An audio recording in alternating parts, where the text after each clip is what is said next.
নমস্কার বন্ধুরা, আজকে এলাম কিছু কমেন্টের জবাব দিতে। তোজোকে নিয়ে অনেকগুলো ছাড়া ভিডিওতে অনেকেই কিন্তু কমেন্ট করেন যে আমি খুব খারাপ, আমি তোজোকে সবসময় বেঁধে রাখি, আমি খুব নিষ্ঠুর, আমার এটা করা উচিত নয়। কিন্তু 5 সেকেন্ড বা 10 সেকেন্ড বা 15 সেকেন্ডের একটা ভিডিও দেখে আপনারা যে কমেন্টগুলো করেন সেগুলো শুনতে খুব খারাপ লাগে। আপনারা কি জানেন তোজো সম্পর্কে? তোজো কিভাবে আমার কাছে এলো, কিভাবে তোজো বড় হয়ে উঠলো? এই তোজোকে দেখতে পাচ্ছেন, এই আমাদের কোলে পিঠে সার্বক্ষণ থাকতো। এই যে এটা হলো সুজি, এটা সুজির ছোটোবেলা।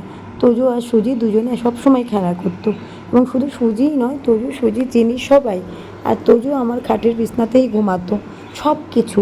কিন্তু তাহলে আজকে কেন হঠাৎ আমরা তোজোকে বেঁধে রাখলাম, কেন তোজোকে কথায় কথায় আমরা বেঁধে রাখি, বা প্রায় ভিডিওতে ও বাঁধা অবস্থায় দেখা যায়, সেটা আপনারা না জেনে শুনে আজ 2 বছর তোজো আমার কাছে আছে, তাহলে কেন হঠাৎ করে এই পরিবর্তন? আসলে তাহলে গল্পটা বলি, শুনুন। বছর খানিক আগে, মানে আগের বছর দুর্গাপুজোর সময়, তোজোর বয়স তখন প্রায় 1 বছর, আর সুজির বয়স তখন প্রায় 6 মাস।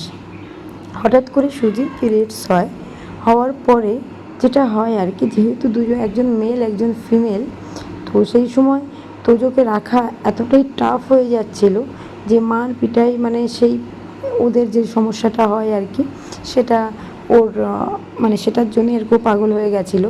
তো কিছুতেই ওকে আটকে রাখা যাচ্ছিল না। কিন্তু যেহেতু সুজির বয়স সেই সময় মাত্র 6 মাস, সেই কারণে আমরা সেটা মেনেও নিতে পারছিলাম না। তো সেই সময় আমাকে অনেকে বুদ্ধি দেয় যে তোজোকে অপারেশন করিয়ে নিতে, ওকে নিউট্রাল করিয়ে নিতে।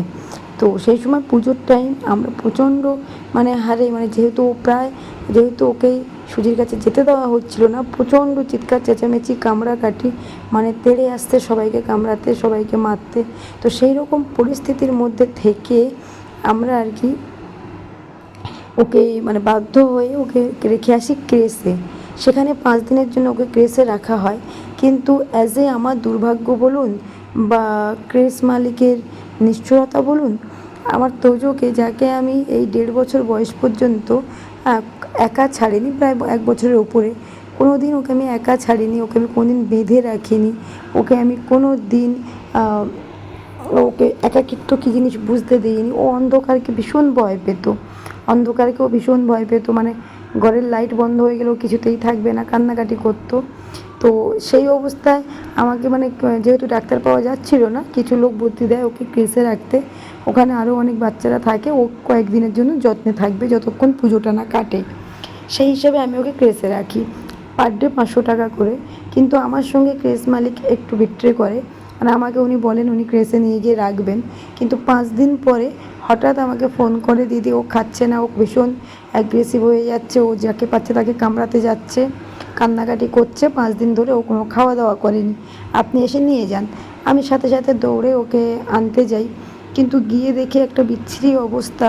সেই অবস্থাটা হলো এইটাই যে ওকে নিয়ে আসার পরে, আমাকে দেখে তো পাগলের মতো কাঁদতে থাকে। তারপর ওকে ওখান থেকে যখন বাইরে বার করলাম, ও টানা 5 দিন ও শুধু রক্ত পায়খানা করেছিল। তারপরে ও একটু সুস্থ হওয়ার পরে যখন ও আবার ব্যাপারটা হয়ে গেল, এবং 5 দিন ধরে ও কিছু না খেয়ে, কাউকে না দেখতে পেয়ে, আর ক্রেস মালিক ওকে ওই দোকানের মধ্যে অন্ধকারে বেঁধে রেখে রাত্রেবেলা চলে যেত। সেটা ওর মধ্যে এতটাই এফেক্ট ফেলেছে যে এখন ও কী করে, ও একটু আওয়াজ হলেই ও অ্যাটাক করে। ধরুন আমি শুয়ে আছি, ও বসে আছে বা শুয়ে আছে, যদি আমি একটু পাশ ফিরি ও অ্যাটাক করে দৌড়ে এসে। কেউ একটু কাশলো ও অ্যাটাক করে। চিনি হয়তো দৌড়ে একটু চলে গেল, অ্যাটাক করে। অথবা চিনি যেহেতু ব্রিগেল ব্রিড, ওর একটু নিঃশ্বাস নেওয়াটা জোরে জোরে, বা একটু ওর চাটলে চপচপ আওয়াজ হয়, ঘুমের ঘরে একটু এদিক ওদিক বেশি ঘোরে বা একটু অ্যাক্টিভ বেশি, তো তাতে গিয়ে ওকে অ্যাটাক করে।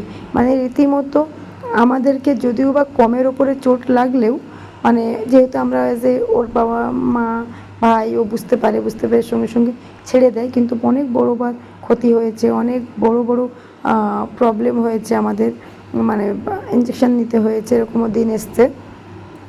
তো কিন্তু সবথেকে বেশি যে ক্ষতিটা হয় সেটা হলো চিনিকে ও যখন অ্যাটাক করে, চিনির শরীরের বিভিন্ন জায়গায় কেটে যায়, এবং প্রচণ্ড রক্তপাত হয়, যেটার জন্যেই আমরা চাই না চিনির কোনো ক্ষতি হোক বা আমাদের কোনো ক্ষতি হোক, তার জন্যেই ওকে বেঁধে রাখা হয়।